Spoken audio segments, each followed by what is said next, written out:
네, 그러면은 이제 시작하도록 하겠습니다. 2교시. 네, 최대한 빨리 끝내도록 하고, 그리고 개인적으로 질문이나 상담하시고 싶으시면은 또 끝난 후에 언제든지 제가 기다리고 있을 테니까 상담해 주시면 되고요. 네. 그러면은 이제 본론 다시 들어가도록 하겠습니다. 앞서 우리가 아까 서론에 있어서요. 그 논점을 가지고서 본론의 대목차로 활용을 한다라는 부분 기억을 하실 거예요. 네. 그래서 그 논점을 가지고 본론의 대목차로 활용을 하는 게 어떤 내용이냐라고 본다라면은 지금 우리가 아까 여기에서 해고처분이 근로기준법 23조 1항에 따라서 정당한지 여부에 대해서 논점 1로서 잡았고요.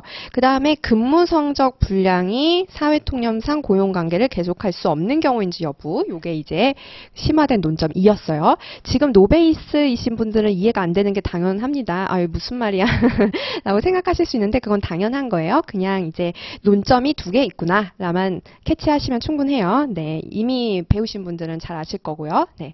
그렇다면은 이게 바로 내가 논점의 정리에 기재한 내용이라면 이거를 이어가지고 목차로 만들어 주시는 거예요. 본론에 있어서의 목차요. 그러니까 즉 로마자 2로 들어가겠죠. 그래서 로마자 2로 들어간다라면은 우리가 아까 어떻게 살펴봤었죠? 그쵸? 그 앞에 다시 보면은 여러분 요 해고 처분이 정당한지 그리고 근무 성적 불량에 관한 내용 두 가지였어요. 그래서 그 내용을 합친 목차가 로마자 2에 해당하는 근무 성적 불량을 이유로 한 통상해고의 정당성 판단 부분입니다. 그리고 요 로마자 2를 쪼갠 거예요. 1과 2는요. 그래서 굉장히 사례를 보면은 양이 많아 보여요. 하지만 중복되어 있는 부분들도 상당히 많습니다. 그게 결국에는 논리적이고 유기적이기 때문에 앞에 있는 내용을 건너뛰지 않고 이게 차근차근 스텝을 밟아가다 보니까 그러한 현상이 나타나는 거거든요. 그래서 제가 여기 써놨듯이 대목차는 중목차들의 결합이라고 되어 있잖아요. 그래서 통상해고의 정당성이 이렇게 1번 목차로 들어가고 근무성적 불량을 이유로 한 해고의 정당성이 2번 목차라면 위에 있는 대목차 로마자 2는 얘네 둘을 합쳐가지고 써주시면 되는 거죠. 그래서 근무성적 불량을 이유로 한 통상해고의 정당성은 앞에 있는 내용을 품을 수 있는 전체를 포괄할 수 있는 내용으로 만들어 주셔야 돼요. 제일 좋은 방법이 이제 결합한다라는 내용이고요. 그리고 자 이제 구체적으로 또 밑에 틀을 본다라면은 전체적으로 큰 틀은 본문에 있어서의 큰 틀은 의의 요건 효과예요. 왜 그렇습니까? 아까 말씀드렸다시피 이라크에서 룰이잖아요. 법리는 크게 이제 법조문 판례 학설이 있는데 그 중에 있어서도 법조문이 굉장히 중요하죠. 그래서 이 법조문으로부터 의의가 나오고 요건이 나오고 효과가 나오는 거거든요. 그렇기 때문에 내가 의의 요건 효과의 틀로서 이 본론 부분을 작성을 한다라는 걸 기본적으로 세팅을 해주셔야지 되고 그랬을 때 이 부분이 바로 사례집에서 여러분이 보실 때 목차와 키워드를 암기하는 본격적인 부분인 거죠. 즉 앞에 보셨던 논점의 정리라던가 문제의 제기 부분을 외우는 게 아니라고 말씀을 드렸어요. 그래서 요 로마자 2부터 여러분께서 암기의 대상이 등장한다라는 거고 이 부분을 내가 목차, 형광펜 그리고 키워드 밑줄 연필로 해서 가져가시는 거예요. 공부할 땐 그렇게 하시고 시험지에서는 지금 예시처럼 이렇게 써주시는 거죠. 즉 앞서서 논점의 정리해서 제시한 논점을 바탕으로서 로마자 2를 만들고 그 로마자 2를 쪼갠 것이 1과 2 중목차 이더라라는 것이죠. 그러면 이 로마자 1 밑에 1의 통상해고의 정당성 요거는 여러분들이 기본서에서 이미 충분히 외우셨던 내용이란 말이에요. 그래서 그거는 그대로 요 밑에 있는 목차는 떠올리실 거예요. 근데 사실관계에 맞게끔 변형을 해주시는 작업이 필요하죠. 외운 내용을 줄줄이 다 쓰시면 안 되거든요. 그래서 사실관계에 맞는 부분만 발췌해서 쓰신다라고 생각을 하시면 됩니다. 그래서 그걸 어떻게 발췌하는지는 또 수업 때 말씀을 자세히 드릴 테니까 걱정하실 필요는 없고요. 그래서 중요한 포인트 위주로 발췌를 해 나가시는 거예요. 그랬을 때 여기 이 사안에 있어서의 중요한 부분은 그 통상해고의 정당한 이유 요거 꼭 써주셔야지 되는 거고, 그러면 근로기준법 23조 1항. 여러분 이제 말 나온 김에 한번 찾아볼까요? 그래서 여러분들께서 항상 수업 때 이런 시험용 법전을 들고 오셔야지 돼요. 근데 오늘은 없으시니까 아까 말씀드렸던 그 어플을 다운받기는 시간이 늦고 그냥 구글이나 네이버에 검색을 해보세요. 그래서 근로기준법 23조 1항을 한번 검색을 해보도록 하겠습니다. 그래서 이 시험용 법전은 여러분께서 시험장에서 유일하게 가지고 갈 수 있는 큰 무기죠. 그래서 항상 그 인터넷 검색이 굉장히 접근성이 편해서 쉽기는 하지만 법전을 손에 익숙해지실 수 있도록 가져가는 게 중요합니다. 네, 그래서 23조 1항 보시면은 어떻게 돼 있죠? 그쵸. 사용자는 근로자에게 정당한 이유 없이 해고를 하지 못한다 라고 되어 있습니다. 그래서 그 내용이 너무너무 중요했어요. 이 법조문이 아까 굉장히 중요하다라고 말씀을 드렸잖아요. 왜 중요하냐면 모든 그 법의 체계가, 우리나라의 법의 체계가 이제 그 판택된 체계죠. 그래서 법조문으로부터 출발을 해가지고 그 법조문에 대한 해석을 통해서 판례가 등장을 한 것이거든요. 그래서 그 출발점이 법조문이기 때문에 이 법조문을 항상 들고도 다니지만 들고 다니는 목적은 뭐죠? 그쵸. 답안지에 쓰기 위해서죠. 그래서 본문 내용에도 법조문을 쓰는 건 당연하고요. 근데 최대한 제가 지금 마련한 목차처럼 목차에도 법조문이 드러나게끔 현출을 해주시면 교수님들이 아 얘가 중요도를 잘 아는 아이구나 라는 좋은 인상을 받을 수가 있습니다. 항상 출발점은 법조문이거든요. 물론 판례를 가지고 사실관계를 내니까 판례도 중요한 건 맞아요. 하지만 그 판례가 등장한 배경을 생각을 해보세요. 왜 나왔을까요? 법조문에 대해서 해석이 불분명한 거예요. 얘는 A로 해석하고 쟤는 B로 해석하는 거죠. 아니면 문제가 생겼는데 법조문이 없는 거죠. 그래서 판례가 등장을 하는 경우고 그 판례가 문제가 되기 때문에 따라서 항상 출발점은 법조문에서 시작을 하셔야지 됩니다. 그렇다면은 이제 답안지 본문도 물론이고 이렇게 제가 방가로 1 해서 썼잖아요. 이런 식으로 법조문을 목차에 써주시면은 좋은 인상을 가져가실 수 있을 겁니다. 그래서 예전에 대법관 분께서 하신 말씀이 있으셨는데 이 법조문이 너무 중요하다라는 걸 강조하시면서 여러분 이 법전을 흔들어 봐라. 그러면 피가 뚝뚝뚝뚝 떨어질 것이다. 그래서 이 법조문이 한 문장 한 문장 들어갈 때마다 얼마나 수많은 사람들이 피를 흘리고 눈물을 흘리고 고통을 겪은 다음에야 어렵게 그 법조문이 법전에 수록이 됐다. 그래서 여러분께서는 그 법조문을 정말 한 조문 한 조문이라도 가볍게 여기면은 안 된다라는 그런 말씀을 해주셨거든요. 그래서 저도 굉장히 그 말씀을 듣고서는 와 맞구나 하면서 충격을 받았어요. 왜냐면 이거 무겁거든요.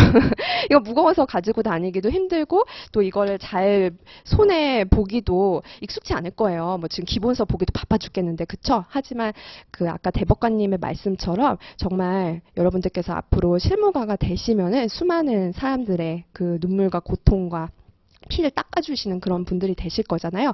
그런 의미에서라도 요 시험용 법전은 꼭 가지고 다니면서 활용을 해주세요. 물론 이제 제일 중요한 거는 답안지에 법조문이 써야만 점수 획득이 팍팍팍 올라가니까 그런 거죠. 자, 다음에 이제 또 중요한 부분이 그 정당성 판단이라던가 아니면 해당 여부 요런 식으로 여러분께서 그 목차를 활용을 하시는 것도 좋아요. 지금 보면은 여기에 어떤 식으로 되어 있냐면 잠시만요. 이게 갑자기 또 에러가 났네요. 죄송합니다. 제가 컴맹인데 이게 오늘 처음 이거를 제가 이제 여러분들을 위해서 수업을 하려고 처음 이거를 한번 사용을 해봤어요. 그랬더니 얘가 이렇게 됐습니다. 여러분 죄송해요. 그래서 다시 요거를 껐다가 켜보겠습니다. 됐습니다. 네. 그래서 목차도 아까 서론처럼 마찬가지예요. 어느 정도 규격화된 틀이 있거든요. 아까 서론에서 제가 샘플로 나눠드린 게 아니라 기재해드렸던 그런 문구처럼 여기 목차, 본문 목차죠. 본문 목차, 로마자 2부터 시작되는 목차에 있어서도 뭐 정당성 판단이라든지 여기 보시면 통상해고의 정당성 판단이라고 되어 있죠. 그리고 어떤 논점의 해당 여부라든지 라는 부분을 이렇게 로마자 항목, 본론의 로마자 항목에 기재를 해주시는 식으로 가져가시면 된다라는 거고요. 그 다음에 이제 요거는 처음 오신 분들은 가져가시고, 기존 분들은 잘 아실 거예요. 목차 층위에 맞게 들여쓰기. 그래서 우리 목차의 구성이 항상 이제 1, 로마자 1 이렇게 하고 좀 안쪽으로 들여써서 숫자 1 좀 안쪽 해서 양가로 1이잖아요. 그 다음은 이제 반가로 1인데 반가로 1은 이렇게 하면은 답안지가 너무 치우치더라고요.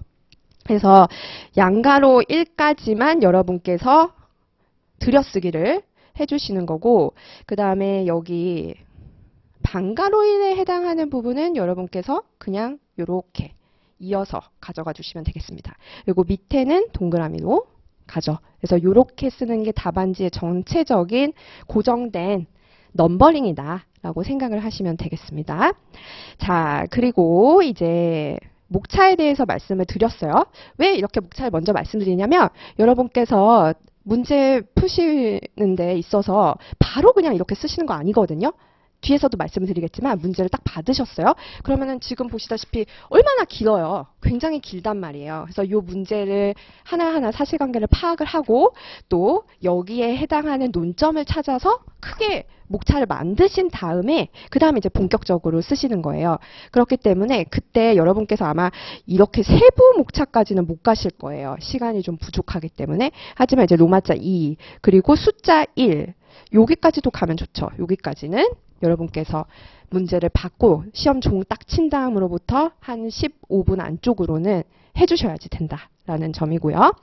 그 다음에 이제 넘어가서 자, 조문 보겠습니다. 아까도 말씀드렸다시피 항상 조문에서 출발을 해야지 된다라고 말씀을 드렸잖아요.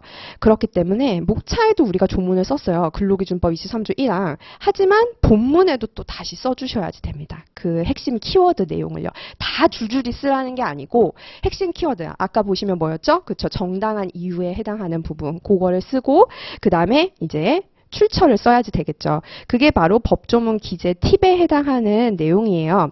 여러분께서 이제 근로기준법 이렇게 쓰기가 너무 길다라고 하시면은 맨 처음에 등장했을 때 근로기준법을 쓰시고 이하 근기법이라 함 이렇게 꼭 써주시는 겁니다. 그 다음에 이제 다음 단락에 있어서는 근기법 이렇게 약어로 써주시면 되겠죠. 그리고 노조법, 뭐 근기법 마찬가지예요. 제 몇 조 있잖아요. 제 몇 호. 요거는 가급적 쓰시기를 추천을 드립니다. 근데 내가 시간이 너무 없어. 지금 막 종치기 몇 분 전이야. 근데 쓸 내용이 많아. 그러면은 어쩔 수 없죠. 그러면 이제 쟤를 빼고라도 빨리빨리 쭉쭉쭉 핵심 내용을 써야지 되겠지만, 근데 이제 가급적 처음에는 제2조, 제6호 이런 식으로 쟤를 기재하시는 걸 추천드리고, 마찬가지예요. 이제 본문인지 단서인지, 전단인지 후단인지 이런 것도 구별해서 기재를 해주시는 게 훨씬 더 득점 포인트에 도움이 된다. 그래서 단서는 이제 또 단선이 뭐 후단이니 이런 거는 또 수업 때 말씀을 드릴 거예요.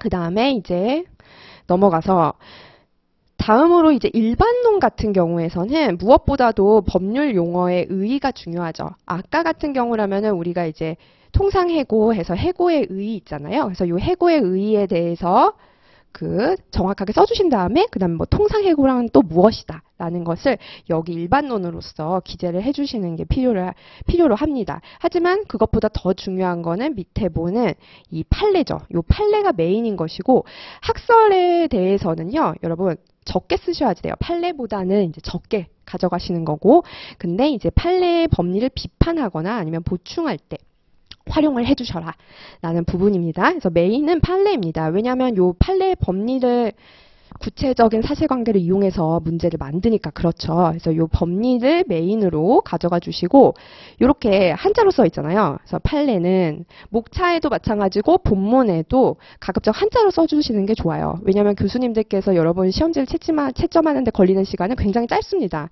한 뭐 5분, 10분 될까? 그렇기 때문에 쓱 본단 말이에요. 그러면 목차 위주, 키워드 위주로 보는데 판례를 가지고 교수님이 문제를 만들었잖아요. 그러면은 판례 내용을 얘네가 아는지 모르는지를 궁금해 하실 거란 말이죠. 그랬을 때 판례를 여기 썼습니다 라고 뚜렷하게 시그널을 보낼 수 있는 방법은 판례라는 단어는 한자로 써주시는 거예요.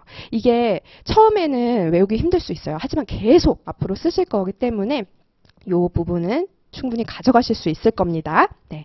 그래서 목차에도 쓰고 본문에도 써주고 굉장히 메인이 되는 부분이더라. 그 다음에 판례 내용이 긴 경우에는요.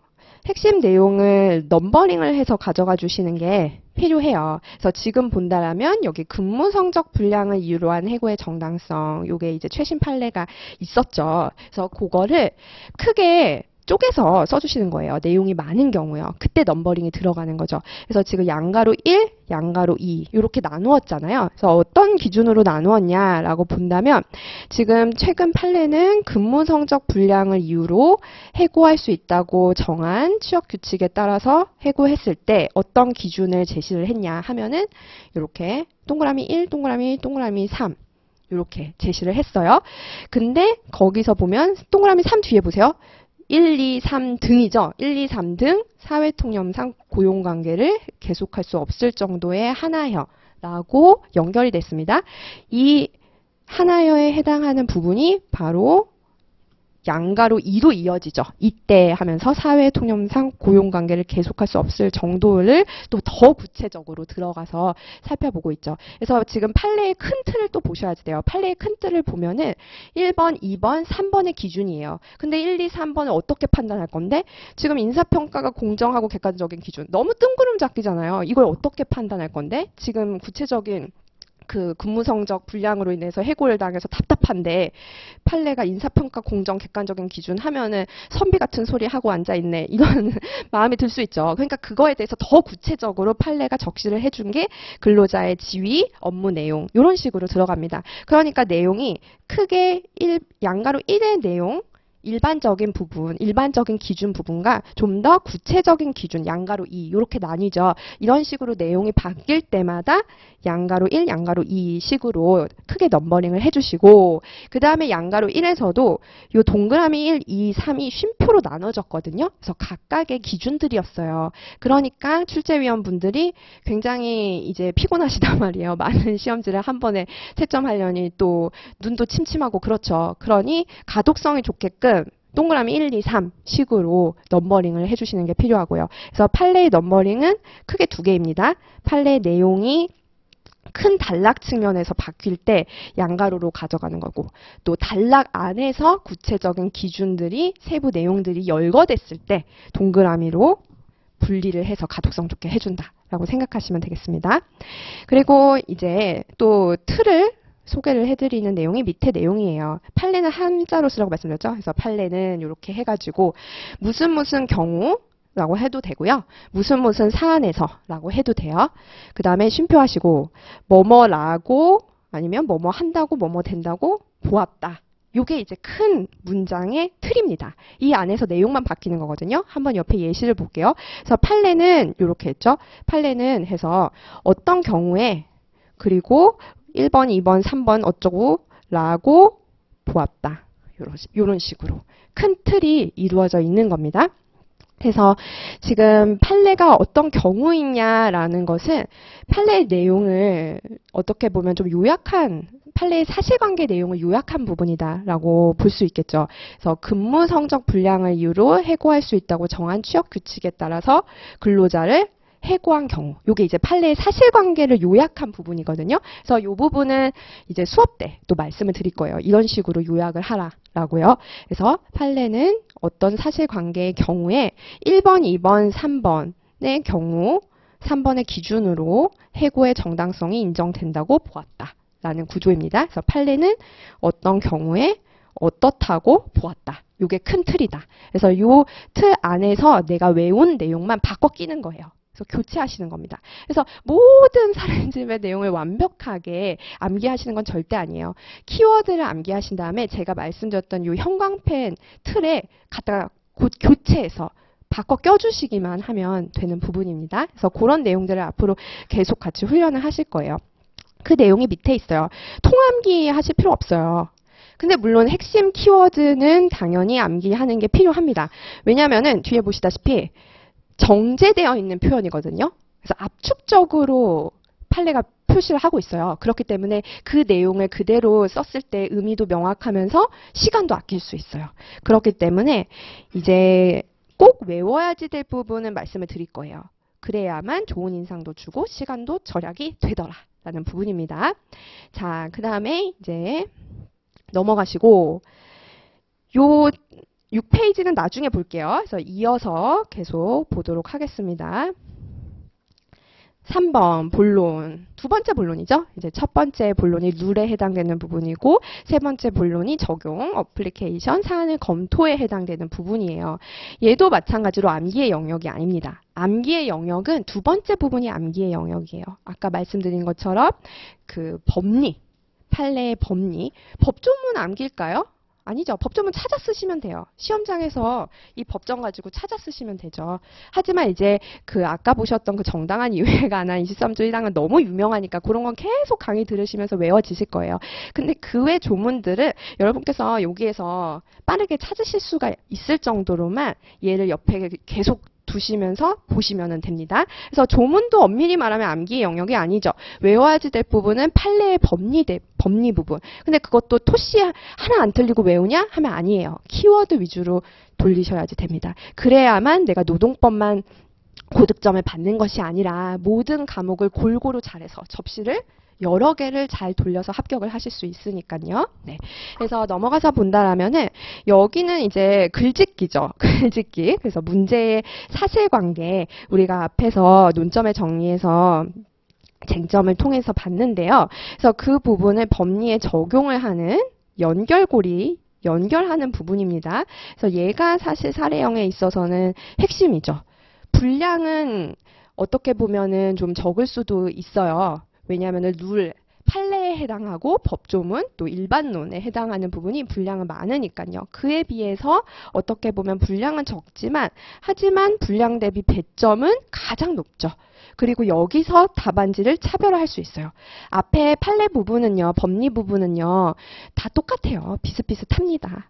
외우시는 내용들을 그대로 복붙해서 쓰는 거기 때문에 거의 비슷하거든요. 물론 이제 목차를 짬에 있어서 누가 조금 더 체계적이고 유기적으로 쓰느냐에 어느 정도의 차이는 있겠지만 그래서 맞는 말 하면은 거의 이제 비슷하게 점수를 받으시는데 근데 이제 이 사안의 검토 부분은 확실히 답안 나만의 차별성을 드러낼 수 있는 부분이라 중요하고 또 앞으로 여러분들께서 노무사로서 업무를 처리함에 있어서도 이 내용이 핵심이죠. 그래서 제가 예전에 이제 변호사로 근무했을 때도 기업에서 이제 그 의견서 검토 요청을 하잖아요. 그러면 이제 의견서 검토를 해서 쫙 이런 식으로 씁니다. 이제 그 사실관계 정리를 하고 해당하는 법리 쓰고 그리고 또 이제 사안의 검토죠. 이런 부분을 다 해서 보면은 거기에서 뭐부터 보냐면 사안의 검토부터 봐요. 앞에 있는 내용은 이미 자기들도 그 업무를 많이 처리했기 때문에 너무 익숙하거든요. 다 아는 내용이기 때문에 사안의 검토 부분부터 봐요. 사안의 검토 결론 부분요. 그래서 여러분께서 앞으로 실무를 하시든 그리고 무엇보다도 지금 답안지를 효율적으로 고득점을 하시기 위해서는요. 여기에 힘을 주셔야지 된다. 제일 중요하다라는 걸 강조드리고 싶습니다. 자, 그랬을 때 이제 목차 얘는 그 사안의 검토로 가면 되죠. 그래서 아까 복습을 해본다면 로마자 1 서론에 해당하는 부분은 논점의 정리였죠. 그 다음에 로마자 2가 법리에 해당하는 부분이었고 로마자 3이 지금 보시는 것처럼 사안의 검토 이렇게 가져가시면 된다라는 거고요. 아예 여기서 그냥 외워가세요. 이걸 외우실 수 있잖아요. 그쵸? 지금 우리가 거의 한 2시간, 1시간 반 정도 했는데 요거라도 이제 가져가시면 성공을 하신 거죠. 네. 자, 그 다음에 이제 이 사안의 검토에 있어서는요, 우리가 앞에서 로마자 2, 룰에 해당하는 부분에 판례 법리를 썼단 말이죠. 그러면 그 판례 법리가 순서가 있을 거예요. 그러면 그 순서대로 문제에서 사실관계를 찾은 내용과 1대1로 매칭해서 연결해서 써주시면 됩니다. 적용을 해주시는 거죠. 그래서 본다라면은 지금 여기 같은 경우는 이제 그 문제를 좀 같이 한번 옆에 놓고 보세요. 그래서 문제 1 굉장히 길게 나와 있는 사실관계 부분을 보시면은 거기서 첫 번째 끝부분부터 한번 볼게요. A 회사의 취업 규칙은 해서 23조 징계 사유와는 별개로 22조 해고 사유 5호에서 근무 성적이 현저하게 불량하여 직무를 수행할 수 없었다고 인정되었을 때를 해고 사유로 정한다라는 부분 있죠. 그래서 여러분께서 애초에 앞에 시험지를 받고서 한 15분 안쪽으로 문제를 읽으시면서 이런 부분을 체크를 해주셔야지 되겠죠. 왜? 지금 보시는 것처럼 사안의 검토에 써야지 되니까요. 예시를 볼게요. A 회사의 취업 규칙은 22조 5호에서 제23조의 징계 사유와 별개로 해고 사유를 규정하는 점. 어때요? 베꼈었죠. 그래서 똑같아요. 그래서 거의 똑같이 그대로 베껴쓰기를 하는 영역, 글짓기를 하는 영역이다라고 생각을 하시면 됩니다. 그래서 옆에 이제 쉼표 이후에를 또 보시면 근로자가 직무를 수행할 수 없을 때를 해고 사유로 정한 점 역시 마찬가지로 아까 우리가 문제에서 읽었던 내용이에요. 그리고 여기에서 계속 반복되는 폼이 있죠. 뭐뭐인 점 그리고 또 무슨인 점을 고려하면 이것도 여러분께서 활용할 수 있는 문구 중에 하나입니다. 그래서 사실관계만 이제 바꿔서 교체해서 껴주시면 되는 거겠죠. 그리고 이 부분은 앞에서 우리가 그 쟁점 한번 펴보시겠어요? 그 로마자 1에 해당하는 쟁점이랑 연결해서 써주시는 거예요. 그래서 처음과 끝이 연결될수록 굉장히 논리적이다라는 인상을 주거든요. 그게 로마자 안에서도 마찬가지고요. 그리고 로마자를 이제 좀 더 세부적으로 들어가서도 마찬가지고요. 로마자끼리도 마찬가지고 로마자 세부적으로 들어가서도 마찬가지고 그랬을 때 지금 보시면은 이제 서론에 있어서 우리가 아까 논점을 잡았죠. 두 개라고 말씀을 드렸습니다. 그래서 23조 1항에 따라서 정당한지 여부 그리고 근무 성적 분량이 사회통념상 고용관계를 계속할 수 없는 경우인지 여부요. 그래서 요거를 가지고 본론으로 갔습니다. 본론 한번 보실게요. 그래서 본론으로 가시면은 판례 부분 한번 보세요. 아니 판례 부분이 아니라 그 목차 부분 한번 보세요. 그래서 근무 성적 분량을 이유로 한 통상해고의 정당성 판단 이게 앞에서 보셨던 그 논점의 정리 두 개의 쟁점을 합친 거잖아요. 그래서 합쳐가지고 써주고 로마자 2로 써주고 그걸 쪼개가지고 1번, 2번으로 써줬단 말이죠. 그리고서 이제 1번에서는 통상해고 정당성에 관한 법리를 썼고 그 다음에 2번에서 최신 판례를 썼습니다. 그게 이제 5페이지의 마지막 네모 칸이죠. 거기를 보시면은 2번에 양가로 1이 최근 판례는 해서 뭐라고 썼었죠, 우리가? 그쵸. 이제 그 근무 성적 분량 어쩌고저쩌고 경우에는 1번, 그리고 2번, 3번, 이런 식으로 나누어서 해결을 했었어요. 즉, 법리를 기재를 했었어요. 그래서 그거를 가지고 지금 페이지가 보시기가 좀 불편하실 수도 있는데 5페이지 내용을 보시면서 7페이지 사안의 검토를 한번 비교해서 봐보세요. 그래서 비교해서 보신다면은 지금 5페이지에서 인사평가가 공정하고 객관적인 기준에 따라서 이루어져야지 되는지에 대한 내용. 동그라미 1번이죠. 그게 이제 사안의 검토에 있어서 내려오시면은 숫자 1번이죠. 인사평가가 공정하고 객관적인지라는 부분입니다. 그래서 이런 식으로 이제 매칭해서 써주시는 겁니다. 마찬가지로 2번도 근로자의 근무 성적이 상당 기간 동안 일반적으로 기대되는 최소한에도 미치지 못하며 얘는 너무 길죠. 얘는 다 쓸 수가 없잖아요. 그러니까 옆에 7페이지 보시면은 갑의 근무 성적이 부진한 정도와 기간 이런 식으로 내가 압축적으로 패러프레이징을 한다라고 생각을 해주시면 되겠습니다. 그래서 어느 정도 글짓기에 관한 부분이에요. 근데 내가 외웠던 암기했던 판례의 내용을 그대로 의미는 같지만 표현만 다르게 해서 사안의 검토 1번, 2번에 써줬다라고 생각을 하시면 되겠습니다. 그리고 위에 부분도 마찬가지의 내용이에요. 그래서 위에 부분은 이제 5페이지에서 그 목차에 있어서 통상해고의 정당성이 1번 목차였단 말이에요. 그래서 그 1번 목차가 바로 7페이지에 있어서 사안의 검토에서 그 A 회사의 취업 규칙은 해가지고 그 반가로 1번, 반가로 2번에 해당하는 부분입니다.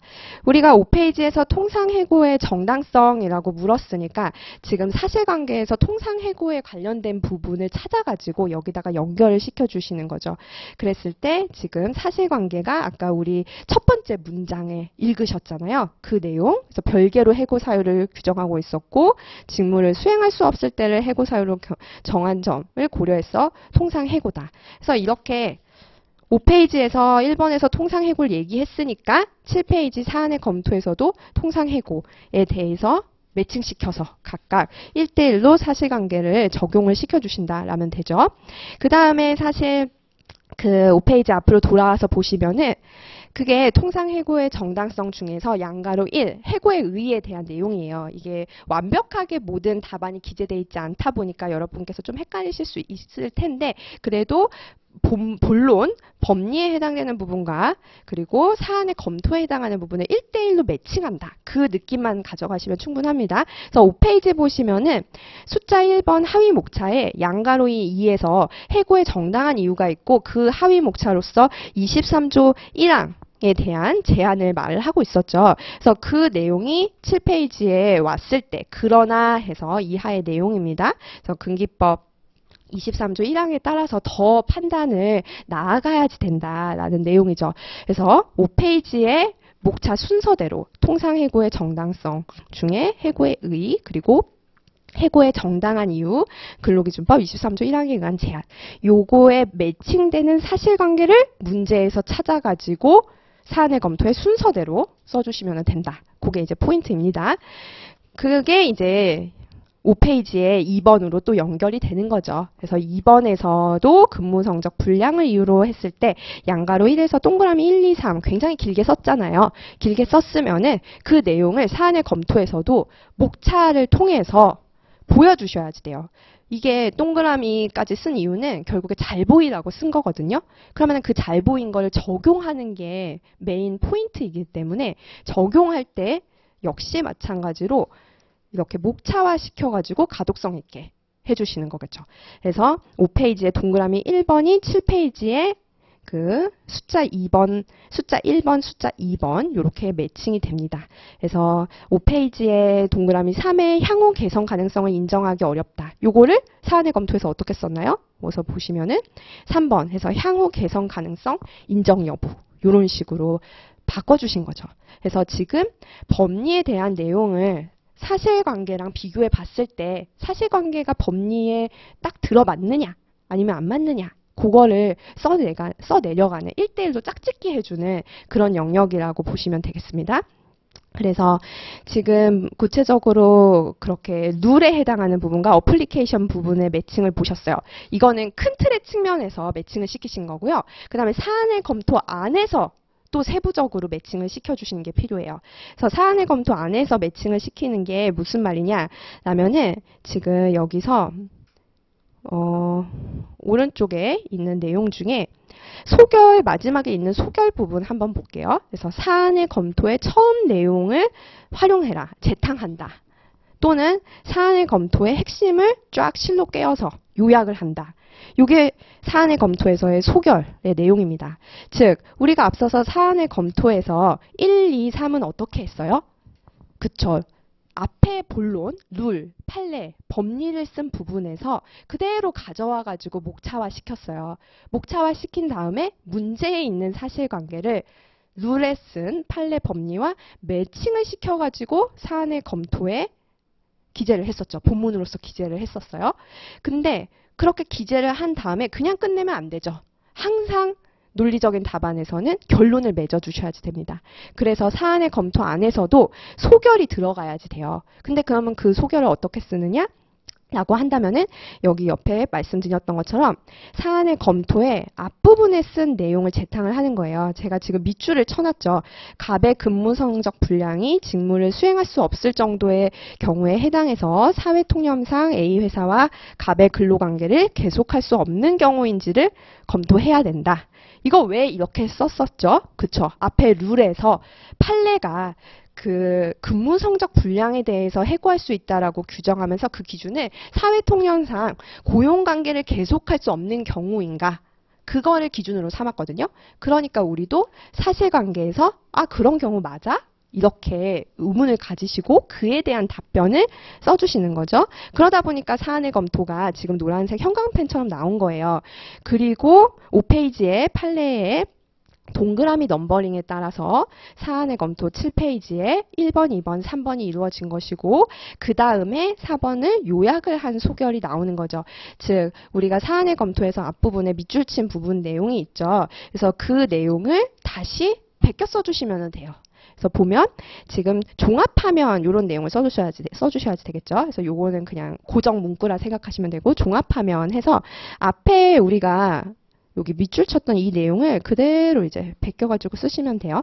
그래서 갑의 근무 성적 불량이 어쩌고 저쩌고 하는 경우에 해당해서 사회통념상 어쩌고 저쩌고 경우인지를 검토해야 된다라고 했으니까 답도 마찬가지로 갑의 근무 성적 분량이 직무를 수행할 수 없는 경우에 해당을 하여서 그래서 근로관계를 계속할 수 없는 경우에 해당한다. 요렇게. 그래서 앞에 있는 내용을 그대로 가지고 오신 거예요. 그래서 앞에는 갑의 근무 성적 분량이 어떠어떠한 경우인지를 검토해야 된다고요. 밑에는 갑의 근무 성적 분량이 어떠어떠한 경우에 해당한다. 이렇게 결론을 내시는 거고요. 그렇기 때문에 거의 뭐 중복되는 내용이죠. 이런 식으로 이제 답안지의 분량을 충분하게 늘려주시는 거죠. 그래서 나는 남들보다 사안의 포섭을 이렇게 훌륭하게 잘했습니다. 라는 것을 출제위원들에게 좋은 인상으로 남길 수가 있는 겁니다. 그리고 이제 마지막에 또 그래서 해서 따라서 결론으로서 갑에 대한 A회사의 해고는 정당한 이유가 인정된다라는 것으로 마무리를 지어주시는 구조입니다. 그래서 크게 본다라면은 지금 앞에서 로마자 2번, 3번에 해당하는 법리를 여기서 로마자 2만 해당됐죠. 그래서 로마자 2에 해당하는 법리를 로마자 3의 사안의 검토에 매칭시켜주는 거. 그게 큰 측면에 있어의 매칭이고요. 그 다음에 작은 측면에 있어서의 매칭은 사안의 검토 안에서도요. 앞부분에 내가 썼던 어떤 부분을 검토해야지 된다라는 부분을 요 마지막 소결에 검토했더니 그 결과가 뭡니다. 이렇게 결론으로서 또 매칭을 시켜주는 겁니다.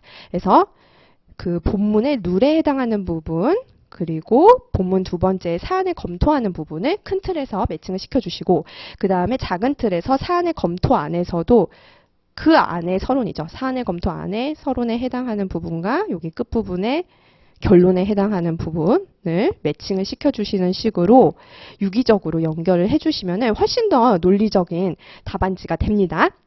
그래서 그 내용을 이제 오른쪽 왼쪽이죠. 그래서 왼쪽 부분에 기재를 해놨고요. 그 다음에 여러분께서 연쇄논법 구조로 논리에 비약 없이 작성을 해주신다라는 게 또 좀 주의해서 살펴보실 포인트 중에 하나인데요. 그래서 아까 말씀드렸잖아요. 철학에서 많은 학문이 파생됐다. 그 중에 하나가 논리학입니다. 그래서 이 논리학에서 쓰는 논리 규칙이 연쇄논법이에요. 제가 이제 그 노무사 강의도 하지만 5급이랑 7급 언어논리 과목도 가르친단 말이에요. 그랬을 때 논리학 개념을 처음에 배우실 때 가장 기초적으로 배우시는 논법이 연쇄논법이거든요. 그래서 이 연쇄논법은 마치 이제 수학 공식처럼 외워라. 그렇게 말씀을 드려요. 그게 뭐냐면 이제 논증이죠. 전제와 결론으로 이루어진 글이 논증입니다. 그랬을 때 전제 1이 A이면은 B이다. 일 때 전제 2가 B이면 C이다. 이면은 이걸 실로 연결하는 거죠. A이면 B고 B이면 C이다. 하면 뭐죠? 그쵸? 결론은 A이면은 C다. 이런 식으로 논리적인 글이 이루어져 있어요. 그래서 단순히 논리학 문제뿐만이 아니라 정제되어 있는 과학이든 뭐 법학이든 다 마찬가지로 이런 형식으로 이루어져 있거든요. 그렇기 때문에 그 구조를 우리가 이 답안지에도 활용을 하시는 거예요. 지금 보면은 여기 사안의 검토에서도 마찬가지죠. 지금 A 회사의 취업 규칙은 해가지고 얘가 A에 해당되는 부분일 거예요. 그래서 A에 해당되는 부분입니다. 얘는 통상 해고 사유에 해당한다고 볼 수 있다. A이면은 B이다. 이 구조로 가고 있어요. 그러면은 이 통상 해고의 사유에 대한 내용을 이러한이라는 식으로 연결해 나가는 거죠. 이러한 해서 통상 해고 사유에 해당하지만 그것만으로 해고의 정당성을 판단해서는 안 되고 또 뭘 해야지 된다? 그쵸. 근로관계, 사회통념상 근로관계를 계속할 수 없는 경우인지를 검토를 해야 된다. 그래서 A면 B고 B면은 C이다. 그러면은 또 이 C를 연결해 오는 거죠. C를 연결해서 어떻게 검토를 하냐? D로서. 1번, 2번, 3번이 해당되는 게 D겠죠. 그래서 D는 인사평가가 공정하고 객관적인지 근무 성적의 부진한 정도와 기간, 향후 개선 가능성 인정 여부. 그래서 요 D면은 그러면은 이제 종합해서 E도 연결을 시키는 거죠. 그래서 지금 보시면은 여기서 A 회사의 취업 규칙의 규칙부터 시작을 해가지고 여기 끝까지 E에 해당되는 부분까지 연쇄 논법의 구조로서 논리에 비약 없이 연결이 됐습니다. 그러면 최종 결론은 어떻게 해야지 되죠? 그쵸? A면은 E이다. 그래서 맨 처음과 끝을 연결을 시켜주시는 게 필요해요. 그게 바로 뒤에 있는 결론에 해당되는 부분이에요. 그래서 결론을 한번 먼저 보시면은 이제 그 밑에 있네요. 결론해서 넘기시면은 네, 결론해서 이제 갑에 대한 A 회사의 회고는 정당한 이유가 인정되어 유효하므로 갑의 주장은 타당하지 않다라는 게 이제 최종 결론으로서 기재를 해주시는 거죠. 그리고 여기서는 연쇄논법도 연쇄논법이지만 제일 중요한 거는 앞에 문제에서 우리가 아까 묻고 있는 포인트를 바탕으로 해서 서론을 만들었어요. 그 서론 부분을 만들 때 있어서 문제 보시면은 문제 물음 1 끝부분을 보시면 이러한 주장의 타당성에 관하여 논하시오라고 되어 있었죠. 그러니까 항상 논술이든 뭐 법학 답안지든 마찬가지입니다. 물음에 대해서 정확한 결론을 기재를 해주셔야지 돼요. 사안을 검토해서 이미 났어요. 결론은. 하지만 배점이 이 결론 부분에도 있습니다. 그렇기 때문에 얘도 한 두세 줄 그 정도는 써주셔야지 돼요. 그래서 물음이 뭐였죠? 이러한 주장의 타당성입니다. 그러니까 거기에 맞춰서 써야죠. 갑에 대한 A 회사의 회고는 정당한 이유가 인정되어 유효하므로 갑의 주장의 타당성이었잖아요. 그러니까 갑의 주장은 타당하지 않다. 이렇게 간단하게라도 써주셔야지 득점 포인트를 가져가실 수 있더라라는 부분입니다.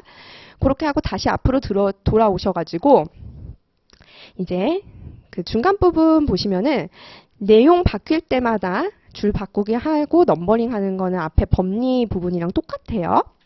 그리고 지금 공통단어는 앞으로 빼면 그 부분 보실까요? 공통단어는 앞으로 빼면은 시간 절약이 된다.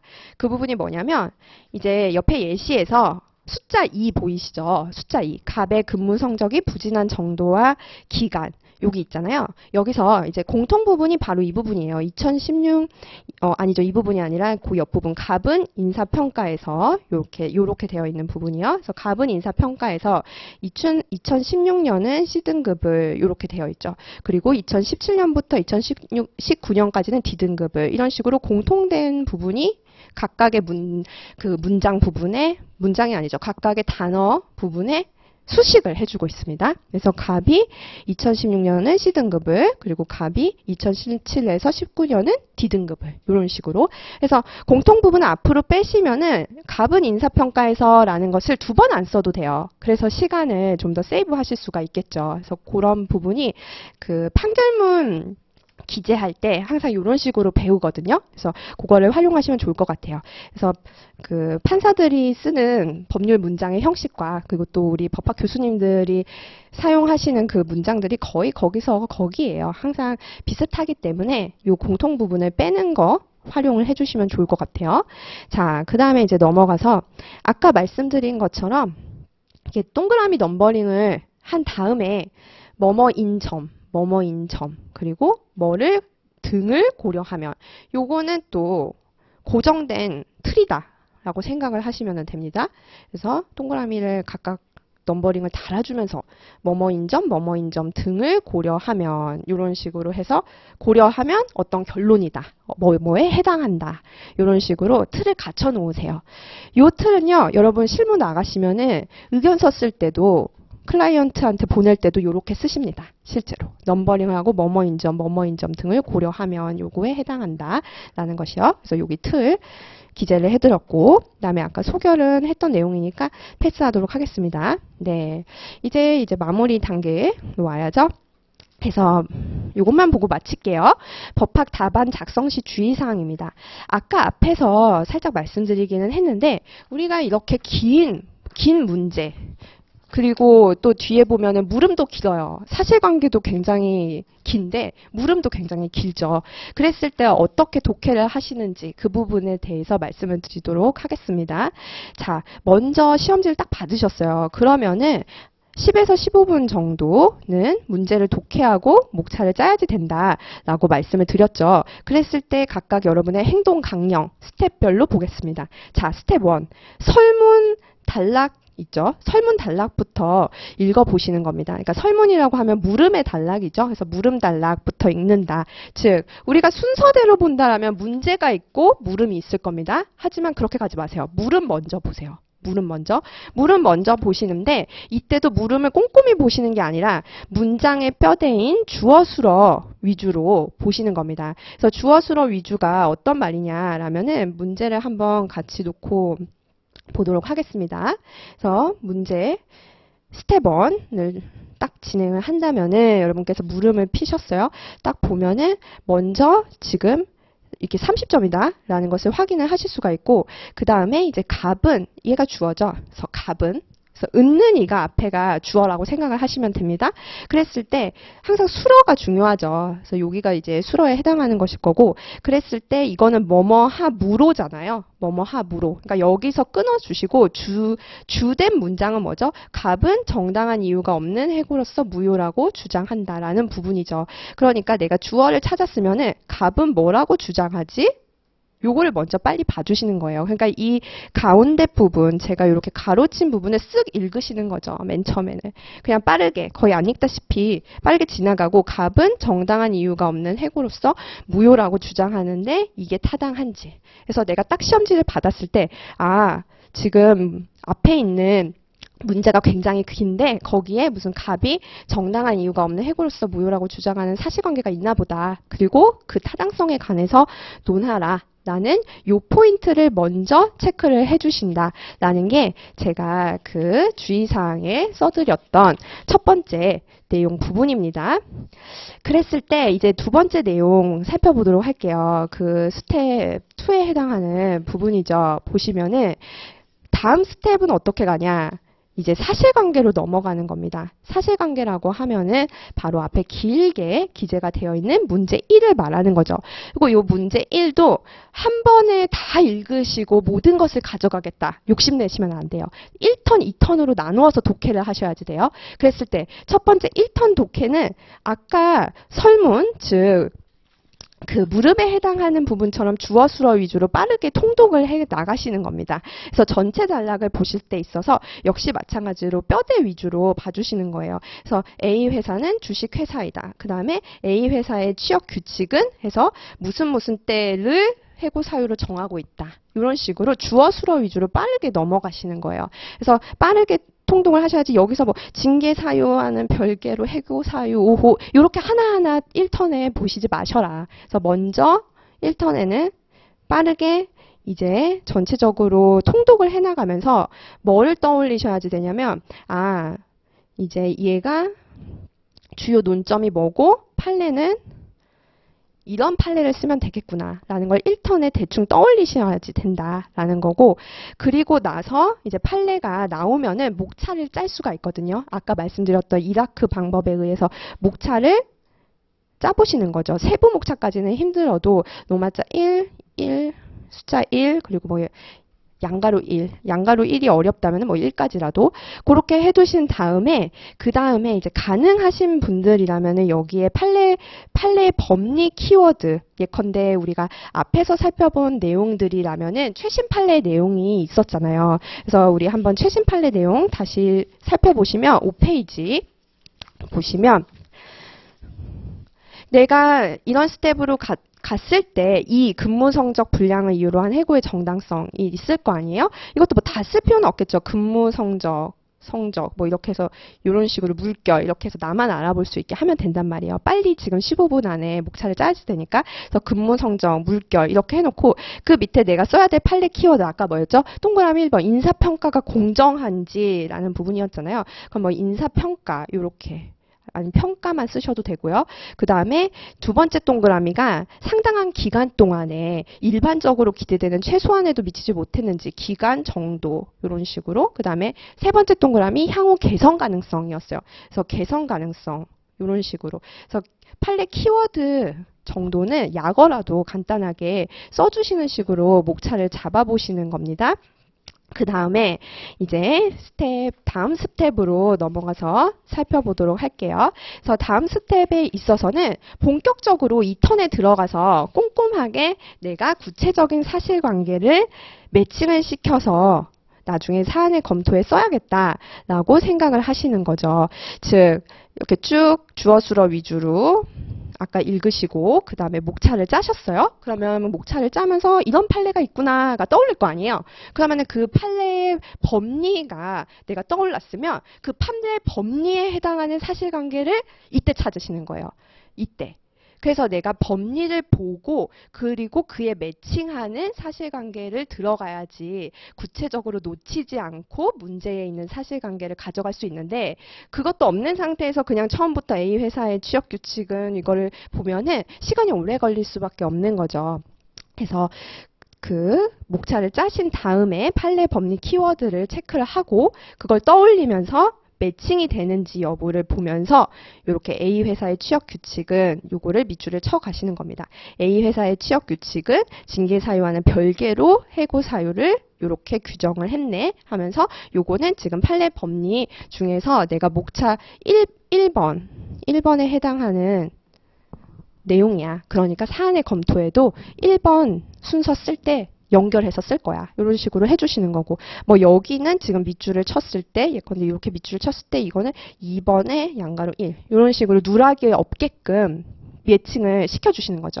요거를 빼뜨리면은 이제 많이 빼뜨리시는 분은 없으세요. 그러니까 가끔씩 사안의 포섭을 할 때 있어서 살짝살짝 빠뜨리시는 분들이지 많이 빠뜨리시지는 않거든요. 그래서 거의 비슷하고요. 그렇지만 아까도 말씀드렸다시피 소수점 차이로 합격을 하려면 이런 사안의 포섭을 풍부하게 가져가셔야지 되고 소수점 차이로 떨어지지 않으려면 그러기 위해서는 여기 아무 의미 없이 이렇게 길게 주지 않는단 말이죠. 그러니까 이렇게 구체적인 사실관계가 내가 앞에서 쓴 판례의 법리와 매칭될 수 있도록 각각 이렇게 넘버링을 해주시는 작업이 필요하다.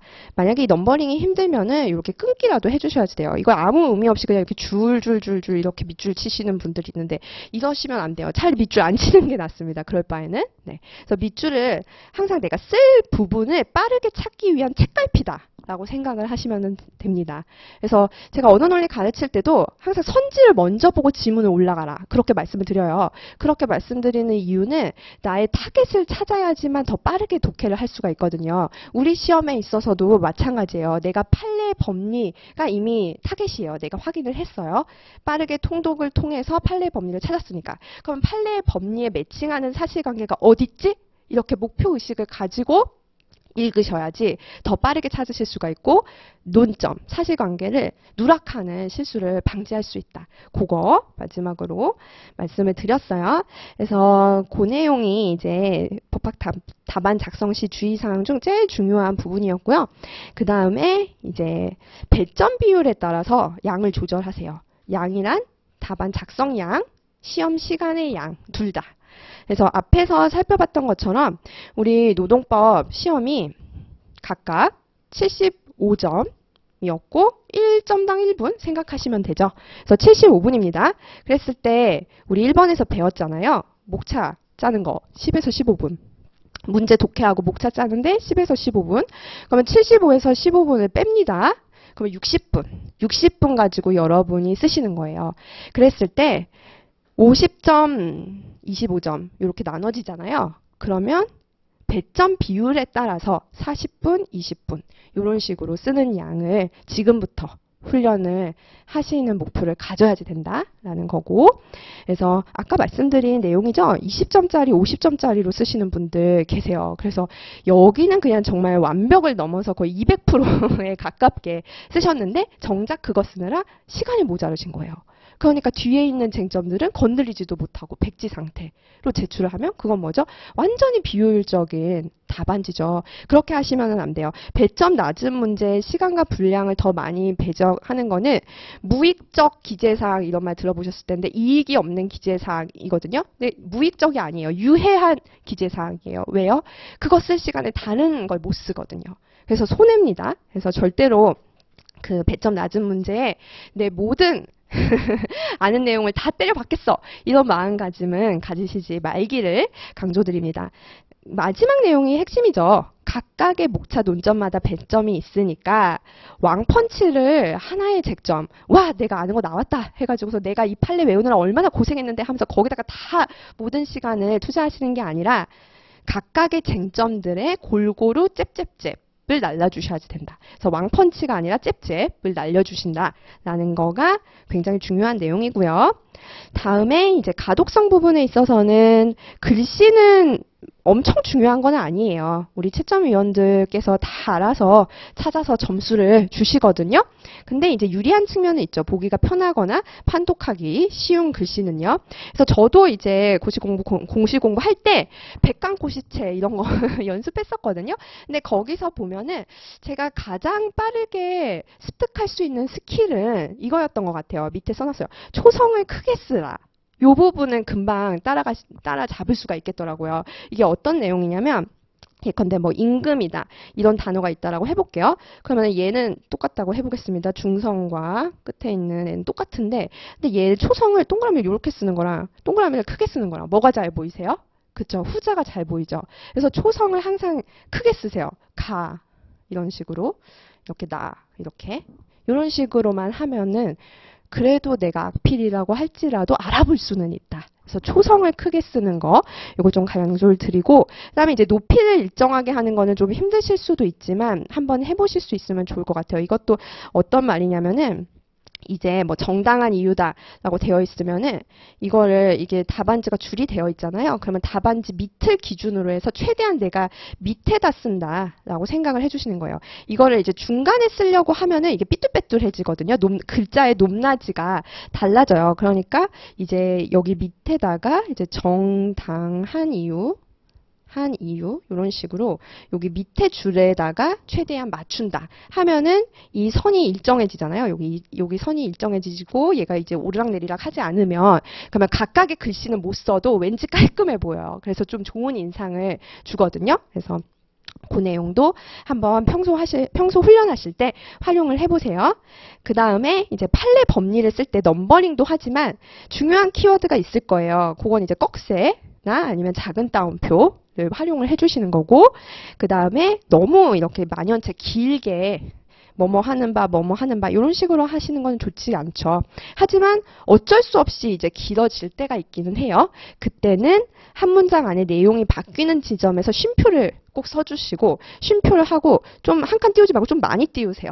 많이 띄워서 내용이 좀 바뀌었다라는 것을 뚜렷하게 드러내실 수 있으면 가독성에서 도움을 받으실 거고, 그다음에 이거는 아까 했고, 그 다음에 이제 그 한 문장 안에서 내용이 바뀌는 지점 말씀드렸잖아요. 근데 한 단락 안에서 내용이 바뀌는 경우도 있을 거예요. 그러면 한 단락 안에서 내용이 바뀌는데, 예컨대 이제 판례에 관한 내용인데 쭉 다 쓰는 게 아니라 내용이 바뀌는 시점이 이 시점이면은 얘를 단락을 바꾸시는 거예요. 그래서 여기 아래에다가 단락을 나눠가지고 가져가 주시고, 그러니 이제 그때는 여기 이제 넘버링을 해주셔야지 되겠죠. 이렇게 아까 우리 봤던 것처럼 1, 2 이런 식으로 사안에 검토해서 했었잖아요. 그래서 이런 식으로 넘버링을 해주셔라 라는 거고, 그 다음에 이런 경우도 있어요. 답안지를 다 썼거든요. 순서대로 이제 기재를 하다 보니 다 쓴 거예요. 근데 내가 도점 빼뜨렸네. 이걸 뒤늦게 발견을 한 거죠. 그리고 심지어 쓸 수 있는 시간도 있어요. 그랬을 때 어떻게 할 것이냐. 당황하지 말고 이제 해당 내용이 삽입되어야 할 부분 근처다 라면은, 예컨대 이제 여기서 뭐 1번, 2번부터 해볼게요. 2번, 이제 3번, 뭐 이렇게 4번 뭐 이렇게 다 쓴 거예요. 그리고 새로 이제 물음 두 번째 거를 이제 가려고 하는데 떠올랐어. 하면은 여기 법리를 까먹은 거죠. 그러면 우리가 여백이 있어요. 그래서 이 여백에다가 이렇게 삽입 표시를 하시고, 아니면 동그라미 표시를 해서 뭐 이렇게 집어넣으셔도 되고, 이런 식으로 여백이라도 쓰셔야지 돼요. 그러면은 그래도 어느 정도 이제 출제위원들이 그 부분을 보고 감안을 해주거든요. 아예 안 쓰시는 것보다 쓰시는 게 훨씬 낫습니다. 그래서 그 내용 끝까지 포기하지 말자라는 거 말씀을 드렸고, 다음에 이제 수정을 할 부분은 당연히 삭선 두 줄만 해야죠. 그래서 뭐 임금이다 이렇게 있으면은 이걸 뭐 수정액으로 하거나 뭐 수정 테이프로 하는 게 아니고 이렇게 딱 이렇게 두 줄만 그으시는 게 훨씬 깔끔합니다. 네, 그래서 이렇게 가독성까지 다 말씀을 드렸어요. 그래서 전체적으로 우리가 오늘 말씀드렸던 포인트 중에서 그 첫 번째 파트에 있어서 가장 중요한 것은 한 권 두들겨 패자라는 부분이었죠. 그래서 그 한 권 두들겨 패는 전략이 바로 시행착오 없이 최단 기간 전략적으로 합격하는 내용이었습니다. 그래서 그거에 근거해서 여러분들께 다양한 내용들을 말씀을 드렸어요. 그래서 우리 앞으로 GS 연기에 있어서도 그러한 목표 아래에서 최대한 아웃풋을 산출시킬 수 있는 방법으로 수업을 나가고 복습도 진행을 할 겁니다. 복습을 어떻게 할지도 또 구체적으로 말씀을 드려요. 뭐 포스트잇을 써가지고서 뭐 스톱워치를 어떻게 해라라는 것들이요. 그래서 그건 수업 때 말씀드리고 그 다음에 법학 답안 작성법에 있어서는 3단 논법에 근거를 한 이라크의 원리를 틀로 해가지고 구체적인 그 스킬이나 팁들을 말씀을 드렸어요. 그래서 그 부분이 지금은 좀 어색하게 와닿으실 수도 있겠지만 앞으로 훈련하시다가 이런 내용 있었던 것 같은데 하면서 이 자료를 버리지 마시고 한번 다시 읽어보시면 도움이 되실 거예요. 물론 이제 수업을 들으시면 제가 하나하나 다 떠먹여 드릴 거고요. 네, 그래서 오늘 또 긴 시간 동안 너무 고생이 많으셨고 여러분께서 앞으로 노무사의 길을 걸어나가시는 데 있어서 오늘 내용이 조금이라도 도움이 되면 큰 영광이겠습니다. 네, 감사합니다.